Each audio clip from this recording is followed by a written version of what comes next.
Actually విజయన్నతో పాటు వచ్చాం మేము. వచ్చినప్పుడు స్వామి కాలభైరవ స్వామిని చూడ్డానికి వచ్చాం. కలిసి స్వామివారిని చూసిన తర్వాత స్వామిని కలిసాం. కలిసిన తర్వాత ఆయన అసలు మాకైతే చాలా ఏమున్నాయో పరిహారాలు అయి చెప్పారు. అయి కాకుండా మనం ఏ రూపాయి ఇచ్చినా అది గోశాలకెళ్తుంది. గోవుల కోసం చేస్తున్నారు కాబట్టి కమర్షియల్ లేదు. మెయిన్ మెయిన్ మెయిన్ ఇక్కడ కమర్షియల్ లేదు. సో నాకైతే చాలా హ్యాపీగా ఉంది. వచ్చిన దగ్గర నుంచి నాకు చాలా రెమెడీస్ ఉన్నాయి. చాలా చేసాము. ప్లస్ నేను బిజీగా ఉన్నా టు బి ఫ్రాంక్. సీరియల్స్ ఇప్పుడు రంగులు రాట్నంలో చాలా బిజీగా ఉన్నా. కంటిన్యూస్ ఇవాళ కూడా షూట్ అయ్యింది మార్నింగ్. ఇప్పుడే వచ్చి మీ వల్లే ఇది తెలిసింది. విజయన్న చెప్పిండు మాకు. చాలా హ్యాపీ. Thank you. నేను రావడం మూడోసారి. ఇక్కడ ముఖ్యంగా ఏంటిదంటే మనశ్శాంతిగా ఉంటుంది, ప్రశాంతంగా ఉంటుంది. యాక్చువల్గా నాకు భక్తి ఉంది.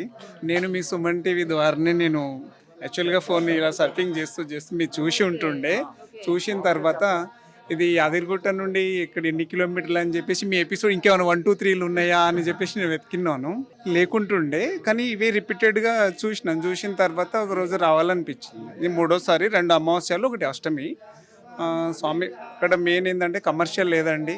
ఉన్న దాంట్లో మేజర్గా ఏంటంటే స్వామివారు ఎంత శాంతి స్వభావాలు అంటే మనం ఎన్నిసార్లు రిపీటెడ్ క్వశ్చన్ వేసినా కూడా వారంతా ఓపికగా శాంతంగా చెప్తారు. అదొకటి. టీ నుండి మొదలు పెడితే వెళ్ళే వరకు భోజనం పెట్టడం అనేది ఈ రోజుల్లో, ఈ కమర్షియల్ రోజుల్లో ఇదొకటి గొప్ప అండి. ఇక్కడ ఇంకొకటి ఏంటంటే బాగుంటుందండి. వస్తే నేను 2 days నుండి వెళ్తాను.